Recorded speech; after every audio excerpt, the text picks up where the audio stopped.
좀 뛰어넘어서 7절 말씀부터 보도록 하죠. 7절부터 9절까지 우리 함께 읽습니다. 오직 너는 마음을 강하게 하고 극히 담대히 하여 나의 종 모세가 네게 명한 율법을 다 지켜 행하고 좌로나 우로나 치우치지 말라. 그리하면 어디로 가든지 형통하리니 이 율법책을 내 입에서 떠나지 말게 하며 주야로 그것을 묵상하여 그 가운데 기록한 대로 다 지켜 행하라. 그리하면 내 길이 평탄하게 될 것이라. 네가 형통하리라. 내가 네게 명한 것이 아니냐. 마음을 강하게 하고 담대히 하라. 두려워하며 놀라지 말라. 네가 어디로 가든지 내 하나님 여호와가 너와 함께 하느니라 하시니라. 아멘. 오늘 본문을 보면 하나님의 종 모세가 세상을 떠난 다음에 그 모세의 시종 여호수아에게 하나님이 명하신 말씀이 본문 속에 담겨 있습니다. 우리가 보는 대로 하나님이 참 공평하신 분인데 호칭이 서로 극과 극이에요. 즉 모세에게는 내 종 모세가 죽었다라고 표현하는데 여호수아는 모세의 시종이라는 말로 이 사람을 이야기합니다. 즉 하나님은 공평하시고 하나님은 누구나 다 존귀 여기시는데 그 하나님이 모세는 당신의 종 이렇게 상당히 존귀하게 호칭하는데 유독 여호수아는 그 모세의 시종이라는 말로 호칭을 해요. 이 시종이란 말은 상당히 약한 말입니다. 흔히 말하는 대로 옆에서 항상 시중 드는 사람이에요. 우리가 흔히 비서관 이렇게 볼 수도 있지만 실제로 시종은 비서관보다 낮은 직급입니다. 그래서 언제나 옆에 서서 항상 주인을 살피는 그런 역할을 시종이라고 이야기합니다. 우리 한글 번역도 그렇게 잘 됐어요. 여러분 시종하면 어떤 느낌이 들어요? 어떤 고관 대작이나 혹은 최소한 주인 집의 도련님이 어디 가면 항상 따라다니죠. 항상 따라다니면서 마치 강아지처럼 따라다니면서 옆에서 허이 부르면 즉각 응답하고 대령하는 이런 역할이 시종입니다. 히브리 말에 보면 즉각 따라 순종하는 자라는 의미가 있어요. 그러니까 시종 일관 따라다니고 즉각 반응하고 즉각 따라 순종하는 사람을 히브리 말로 여기 시종이라고 이야기합니다. 그러니까 우리 한글 번역도 한문에도 보면 항상 따라다니고 추종하는 사람을 시종이라고 부르는데 상당히 근접한 그런 번역이라고 말할 수 있습니다. 그런데 여호수아가 아무리 히브리 노예 출신이지만 그래도 이 사람도 난 사람이에요. 왜냐하면 우리가 출애굽기 17장을 보면 이스라엘 민족이 르비딤에서 첫 번째 대적들을 만나는데 그들이 누구였냐면 바로 아말렉이었습니다. 그때 모세는 기도하지만 실제로 아말렉과 전투를 벌인 인물이 누구냐면 여호수아예요. 그러니까 여호수아는 백성을 이끌고 전투를 맨 앞에 이끌었던 진두지휘한 용사였습니다. 그런데 장군 이렇게 불러도 제너럴 해도 괜찮을 텐데 왜 항상 시종일관 시종이에요? 그러니까 모세 입장에서는 시종이라 불러도 되지만 사실 여호수아 입장에서는 자신도 장성한 사람이고 적어도 한가닥 하는 사람인데 나를 장군 부르지 않고 시종이라 부른다는 게 상당히 좀 거북스러워 있을 텐데 한 번도 여호수아는 그런 자신의 불편한 마음을 토로하지도 않아요. 왜냐하면 애초에 그런 마음이 없었던 것으로 볼 수 있습니다. 왜냐하면 성경에 나오는 모든 스토리가 여호수아는 언제나 모세를 시종들어요. 장군처럼 행동하는데도 불구하고 모세에게 대해서는 항상 순종적이고 시종하는 그런 사람입니다. 여러분이 출애굽기 33장에 보면 하나님의 종 모세가 회막 앞에 나가서 하나님께 기도할 때 여호수아는 그 회막에는 가까이 못 가요. 그런데 조금 떨어져서 그 모세를 이렇게 바라보며 그 모세가 하나님 앞에 기도하는 현장을 낱낱이 바라봅니다. 그러면서 여호수아가 뭘 가슴속에 담았을까요? 하나님을 경외하는 저분, 하나님 앞에 무릎 꿇고 하나님의 음성을 듣기 원하고 하나님께 순종하는 저 사람을 나는 따라가는 사람이다. 자기를 장군으로 스스로 평가하지도 않아요. 사람은 항상 자기 잘나맞아 살거든요. 그런데도 여호수아는 스스로 어떤 자만심에 빠지지도 않고 모세를 항상 보며 모세가 여호와께 얼마나 무릎 꿇었던지 그 모습 때문에 나는 저분의 시종이다라는 일관된 삶의 모습을 절대로 포기하지 않아요. 이게 이 사람의 됨됨이었습니다. 그러면 자, 르비딤에서 그가 장군처럼 막 전쟁을 벌이고 승리를 거두어요. 물론 모세가 기도했고 아론과 훌이 그 팔이 내려와서 끝까지 받들어 주었기 때문에 전쟁에 승리는 하지만 그래도 자기도 맨 앞에서 전투를 했기 때문에 승리를 거둔 것이죠. 자기도 뭔가 큰 기여를 했어요. 그런데도 그 공로는 한 번도 내세우지 않아요. 한결같이 하나님을 추종하는데 하나님을 추종했다는 말보다 더 앞서워지는 것은 모세를 추종해요. 아니, 하나님을 따르는데 왜 모세를 따라요? 인간의 종인가 하나님의 종이죠. 그런데 성경은 항상 이런 질서를 설명합니다. 즉 하나님을 경외하는 모세를 여호수아가 따르는데 그것은 모세를 따름만이 아니라 하나님을 경외하기에 하나님을 따르고 하나님을 경외하는 모세를 따르는 거예요. 이게 그의 시종이라는 이름 속에 담겨 있는 내용입니다. 이게 시종 일관이에요. 항상 동일해요. 참 묘하죠. 여러분 신명기 34장에 보면 하나님의 사람 모세가 세상을 떠나고 난 다음에 여호수아를 이제 성경이 평가합니다. 그는 언제나 모세를 추종들었던 사람이었다. 그렇게 여호수아 1장에 보면 그 여호수아에게 모든 사역이 계승이 돼요. 이게 중요하죠. 하나님을 항상 경외하고 하나님을 높이고 그분을 끊임없이 따랐던 모세를 여호수아가 항상 바라보고 뒷모습을 따르고 모세를 존귀 여길 뿐 아니라 하나님 앞에 끊임없이 순종하고 그렇게 일관된 삶을 살았기에 사역은 그에게 계승이 돼요. 모세의 아들들이 아니었어요. 자식 관계보다 중요한 것은 하나님을 추종하는 그의 전인격이었어요. 이게 시종일관된 그의 모습이었죠. 여기 오늘 1절에 보면 이렇게 말합니다. 여호와의 종 모세가 죽은 후에 여호와께서 모세의 시종 눈의 아들 여호수아에게 일러 가라사대 우리는 너무 하나님이 폄하하셨다. 왜 당신의 종 모세는 나의 종 모세를 하고 여호수아는 그 모세의 시종이라고 말할까? 그러나 실제로 보면 하나님께서 여호수아의 마음을 깊이 아셨다는 것. 왜? 여호수아는 장군 그리고 하나님의 사람 이런 것도 좋지만 자기는 한결같이 어떤 사람으로 역사 앞에 섭니까? 하나님께 항상 순종했던 모세의 시종으로 자기는 남는 것을 염원하지 않았을까? 이게 이 사람의 마음 됨됨이에요.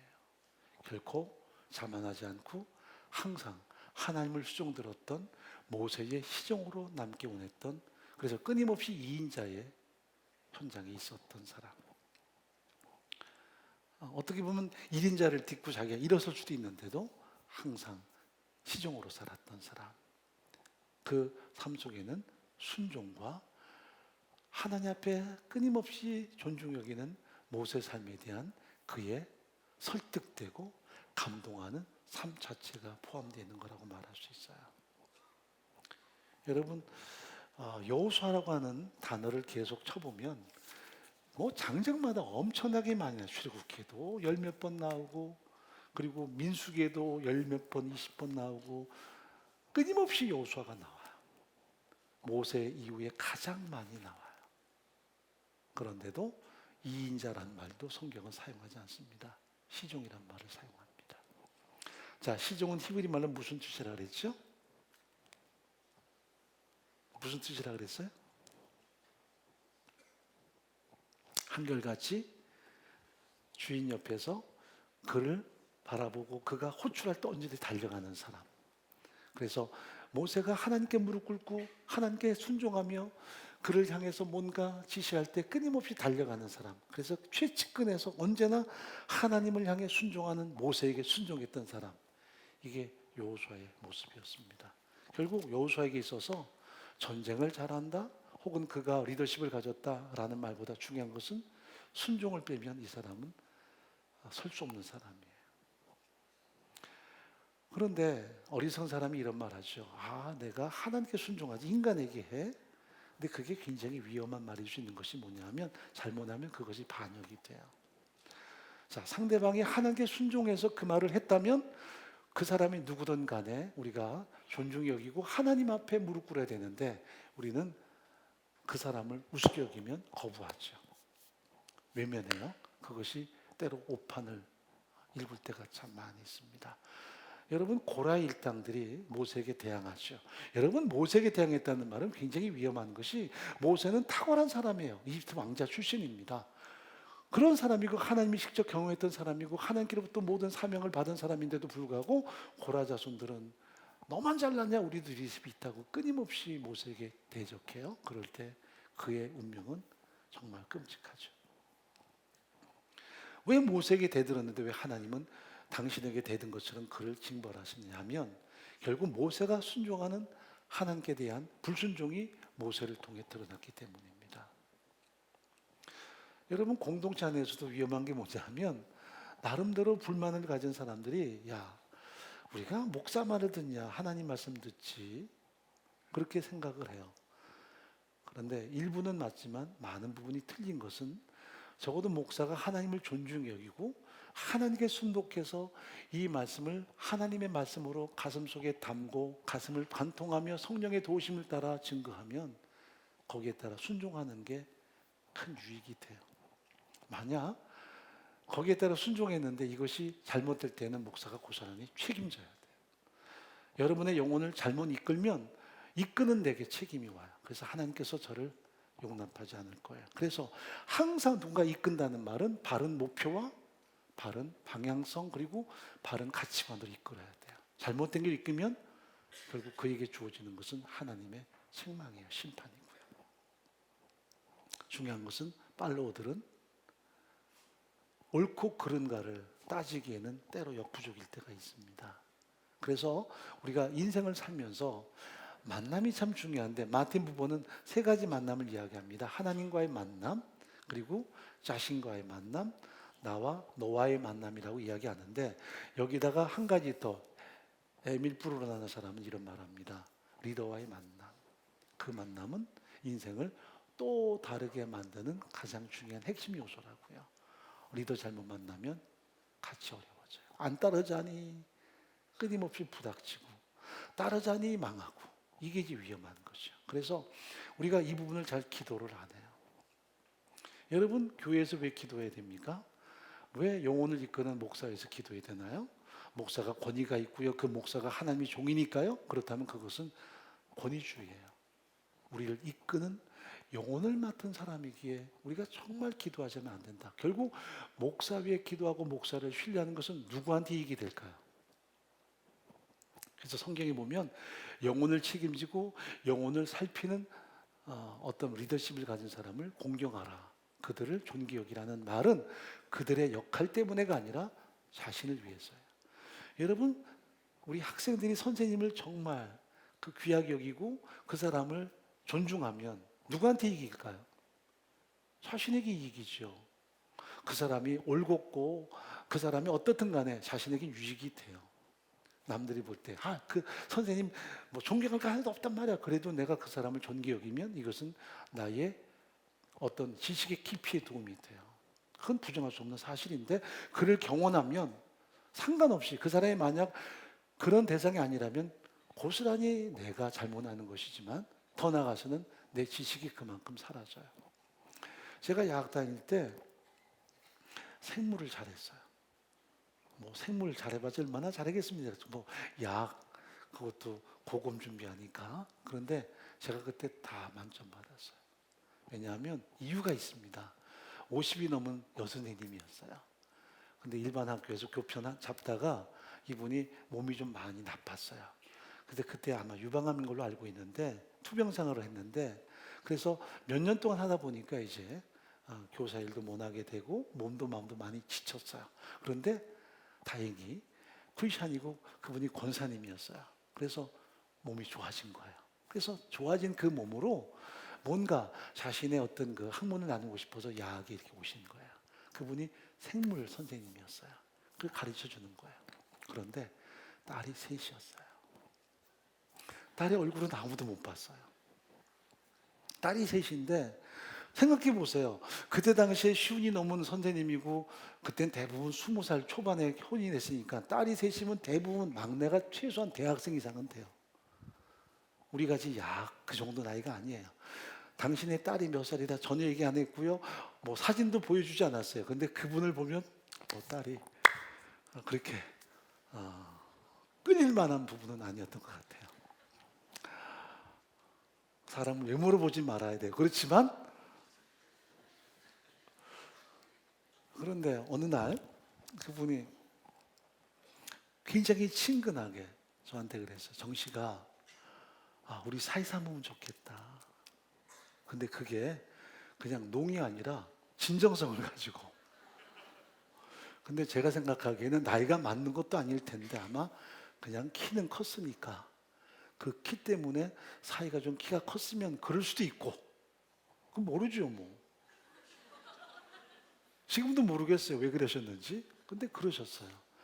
그리고 이뻐라 했어요. 그냥 이뻐라 하는 게 뭐 더 뭐 주거나 이런 것도 아니에요. 그냥 툭 치고 이 자식 그리고 사이 삼자 그리고 가끔 보면 사이 이리 와 그랬어요. 근데 그 딸은 한 번도 안 봤다니까요. 그런데 내가 그 수업을 참 잘했어요.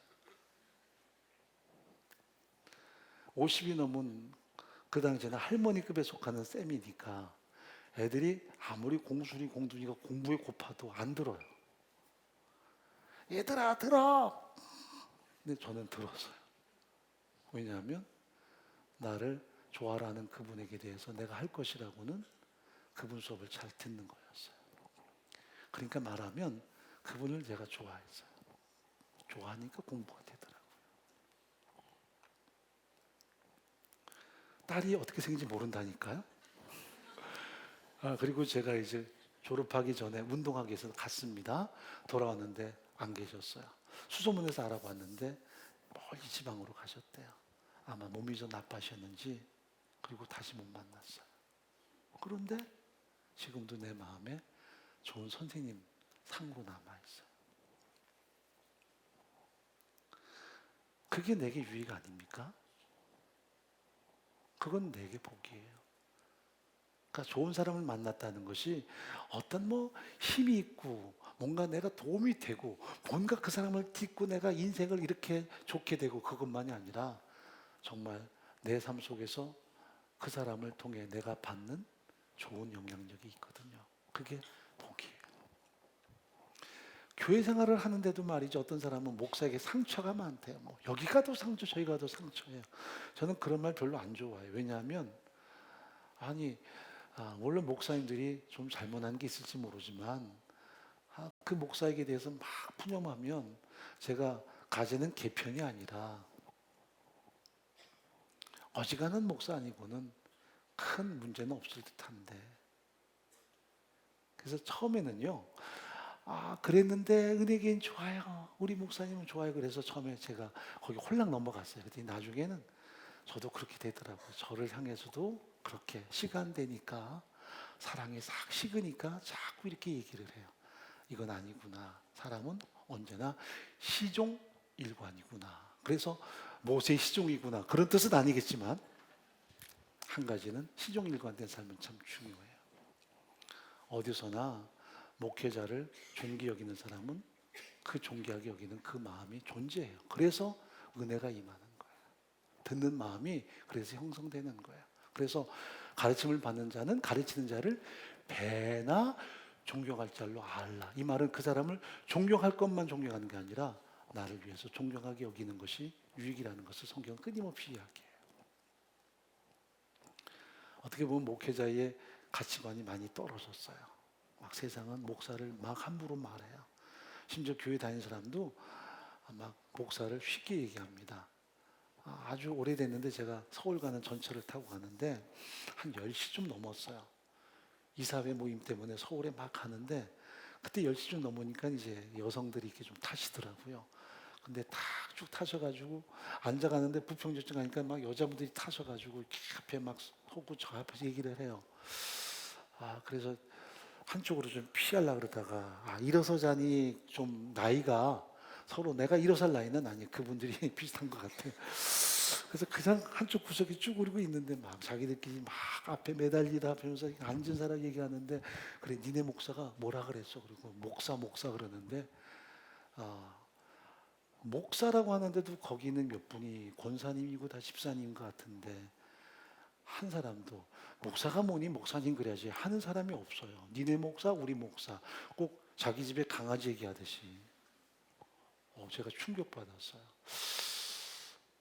내가 만약에 복면을 하고 이렇게 앉아 있다가 은혜교인들이 다 마을버스 타고 있는데 이렇게 앉아서 예배 끝나고 난 다음에 가면서 니네 목사 그러면 나는 참 끔찍할 것 같다 싶었어요. 그 불행한 거죠. 이 머리 깎은 분도 스님 그렇게 불러요. 하다못해 방송에서도 스님이라 불러요. 스님이란 말은 사실 우리가 적합한 용어는 아닌 것이 스님은 삼위승 공부하는 그 어린 중이 자기 스승을 부르는 말이 스님이에요. 그러니까 한껏 높이는 말입니다. 보통 말은 승려예요. 승려. 근데 방송이나 어디든 다 스님이라 그래요. 그건 굉장히 높이는 말. 이건 불교 세계에서 쓰는 이야기예요. 근데 목사도 그럼 목사님 해야 돼요. 형평성을 말하면. 근데 어디서 다 목사예요. 그리고 기독교 크리스천들도 장로님들도 스님. 저 스님이가네 그래요. 그렇다고 물론 중 그럴 수는 없죠. 중은 그냥 하대하는 말처럼 보이니까 승려라고 부르는 게 맞는데 그분들은 스님 불러주고 목사는 그냥 목사의 자기네 목사는. 이게 굉장히 좋지 않은 언어예요. 언어는 그 사람을 드러내요. 언어는 바로 그 사람인 거죠. 자, 마무리해 보도록 하겠습니다. 여호수아에게 있어서 항상 모세는 그냥 자기 선생님 정도가 아니라 마치 주와 같았어요. 주인님 같았어요. 그래서 항상 그를 수종들었어요. 이유는 모세가 높아서가 아니라 모세가 하나님을 수종들었기에 그걸 보면서 내가 저 사람을 따르는 것은 곧장 누구에게 나가는 길이에요? 하나님께 나가는 길이었기에 이게 모세와 여호수아의 어떤 연결점이었어요. 신앙도 마찬가지예요. 목사를 존중하기라 그냥 목사 그 자체 그 타이틀이 중요하지 않아요. 목사가 적어도 바른 길로 인도하고 하나님께 나가는 그 진정한 길을 보여준다면 따라가고 존중히 여기는 거예요. 그게 옳아요. 그래야만 우리가 하나님의 사람으로 존귀하게 세워질 수 있어요. 드라마 보셨죠? 제가 너무나 존경하는 분이 옥하는 목사님 그리고 이중표 목사님이세요. 정말 그 나이는 아버지 같은데 당신이 자식이 없었어요. 그래서 저보고 자기는 자식은 없는 사람이니까 나이 차이는 자식 같진 하지만 형 그렇게 부르래요. 20살도 넘게 차이가 나는데 형 불렀어요. 그랬더니 막 좋다 하셨는데 이분의 이야기예요. 이분이 전라북도 고부 출신 동학의 고장이죠. 그래서 어릴 때부터 엄마랑 교회 다녔는데 참 핍박도 많이 받았는데 아버지가 이러셨어요.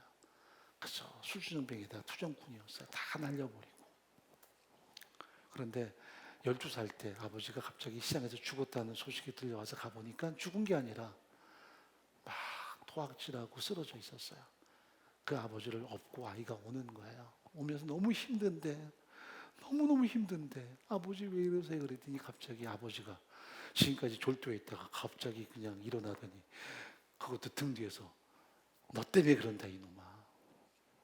아버지 저 때문이면 그러지 마셔야죠. 이렇게 살지 말라 그런다 이놈아. 그런데 이게 마음에 치고 왔어요. 자기가 교회 다녔는데 부모를 공경하라 하는 말씀을 들었었는데 한 번도 공경한 적이 없어요. 왜? 아버지는 그런 분이었으니까. 그런데 갑자기 그게 하나님 음성으로 들려오는 거예요. 이렇게 살지 말라 그런다 이놈아.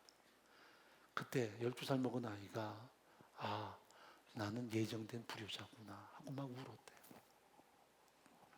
그때부터 새벽기도 나가서 교회 예배당 종치면서 기도했대요. 목사님 됐어요. 분당하고 지금 저 고속터미널 가면 한신교회라고 큰 교회 있습니다. 그 교회 첫 번째 초대 목사님 하시고 세상 떠나셨죠. 참 짙은 기장인데도 좀 이렇게 약간 진보적인 교단인데 이분은 너무나 복음적인 분이었어요. 예전에 우리에게도 오셨고 저랑 같이 송도에서 복 먹다가 복 먹다가 나눈 이야기예요.